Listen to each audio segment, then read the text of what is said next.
खट्टा खाने वाली चुड़ैल। रात को अचानक राधिका मौसी को किचन से कुछ गिरने की आवाज आई। उन्होंने बाहर निकल के देखा तो किचन में उन्हें कोई सफेद साड़ी में दिखा। वो चीख पड़ी, हे भगवान, आलतू जलाल तू आई भला को टाल तू, आलतू जलाल तू आई भला को टाल तू। राधिका मौसी को चीखते सुनकर श्रवण बाहर आता है भागते हुए। अरे माँ, क्या हुआ? क्या देख लिया? दादी माँ आ गई क्या सपने में? अरे बेटा, रसोड़े में देख तो कौन है?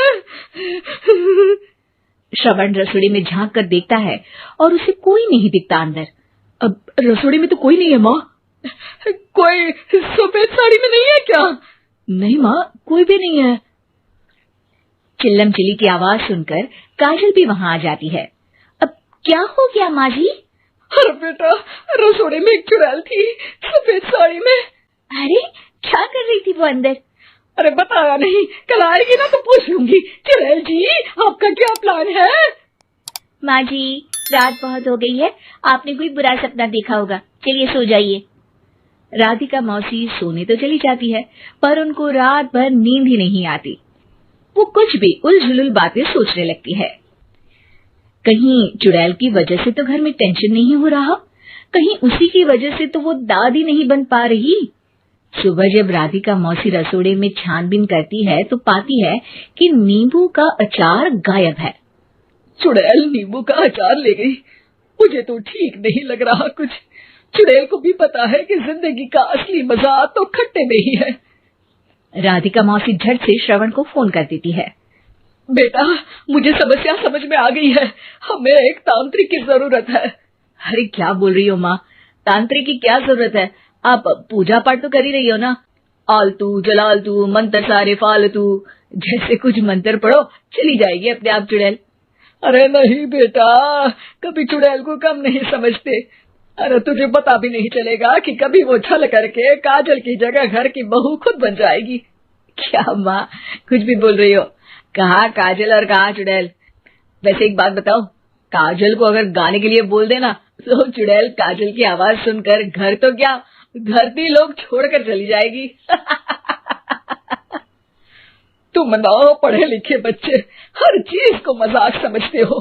तुम रहने दो, मैं खुद ही तांत्रिक को बुला लेती हूँ। अच्छा सुन, शाम को इमली लेके आना। क्या है कि चटनी खाए बहुत दिन हो गए है ना? नहीं माँ, इमली तांत्रिक से ही मंगवा लो ना, आटा वगैरह भी उसी से पिसवा लेना। देखो मुझे काम करना है। श्रवण रात को कई तरह की सब्जियों के साथ माँ के कहने पे चटनी के लिए इमली भी ले आया था, लेकिन राधिका मौसी के दिमाग में अलग ही फिल्म चल रही थी। उन्हें अब सिर्फ शक ही नहीं यकीन होने लगा था कि शायद चुड़ैल ने श्रवण पर अपना जाल बिछा दिया था, जिस वजह से श्रवण उनकी बात ही नहीं मान रहा था। पर कोई नहीं, आने वाली रात में राधिका मौसी खुद तैयार हो गई चुड़ैल को पकड़ने के लिए। रुद्राक्ष की माला, तुलसी का पत्ता, हनुमान चालीसा सब हाथ के पास ही था, बस चुड़ैल का इंतजार था।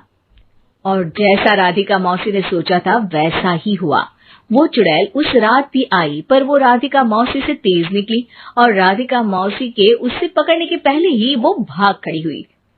जरूर बहू पे साया है उस चुड़ैल का, तभी तो श्रवण के कमरे में गई है। और अगली सुबह राधिका मौसी पिछली रात हुए हमले में किन चीजों का नुकसान हुआ उसका हिसाब लगा रही थी। उनके खेमे से एक आम के अचार की शीशी भी गायब हो चुकी थी और वो इमली भी जो कल श्रवण लेकर आया था। राधिका मौसी इस बारे में सोच ही रही थी कि श्रवण जल्दी से रसोड़े में आकर दवाइयों की पोटली ढूंढने लगता है। अरे बेटा, क्या हो गया? अब माँ, वो काजल की तबीयत खराब है, बहुत घबराहट हो रही है उसे। हे भगवान, मैंने पहले ही कहा था कि तांत्रिक को बुला लेते हैं, पर नहीं। अब देखो, उस चुड़ैल ने काजल को अपने वश में करना शुरू भी कर दिया है। हालांकि श्रवण भूतों में विश्वास नहीं करता था, पर अब वो भी डर जाता है और राजी हो जाता है एक तांत्रिक को बुलाने के लिए। कुछ ही घंटों में तांत्रिक आ जाते हैं और राधिका मौसी तांत्रिक जी को सब बता देती है। घोर संकट, घनघोर संकट, चुड़ैल को मारू जोर चाकट, ओम भट स्वाहा खटखा के आहा। अरे ये क्या मंत्र है? मेरे खुद के ओरिजिनल मंत्र है, कल रात को ही लिखे हैं, अच्छे लगे तो दाद चाहूंगा। एक और मंत्र सुनो। अर्ज किया है आब्राकडाब्रा, दिल्ली बम्बई आगरा, चन्ना मामा सोबरले सुरन मामू जारा। ये मंत्र है? अरे कोई 40 वालीसा पढ़ो ना। वक्त कम है, 40 नहीं पड़ेंगे, 20-25 में काम चलाना पड़ेगा। अलग निरंजन जाके लंदन, मुफ्त का मंजान घिस मेरे नंदन।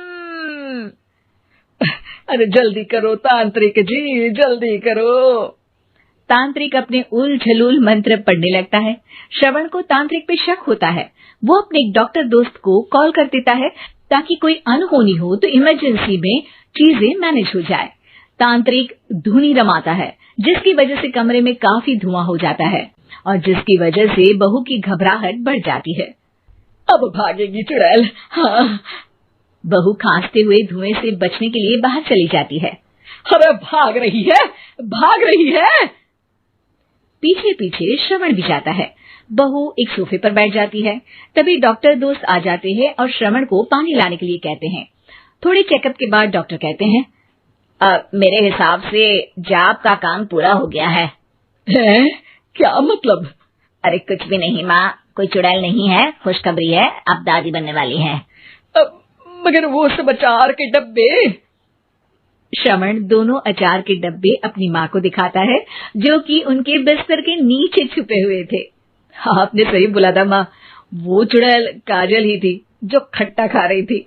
हमें कल ही पता चला, पर हमने आपको ये तांत्रिक वाला काम करने दिया ताकि आपको भरोसा हो जाए कि भूत वगैरह कुछ होता ही नहीं। अच्छा अच्छा, ये तो बड़ी खुशी की बात है। पर बेटा मुझे एक झाड़ू तो ला दे। क्यों माँ? ये तांत्रिक का भूत उतारती हूँ मैं। अब तांत्रिक राधा मौसी के डर से घर से भाग निकलता है और राधा मौसी उसके पीछे भागती है। अरे संकट ये घनघोर है, तांत्रिक मुआ चोर है।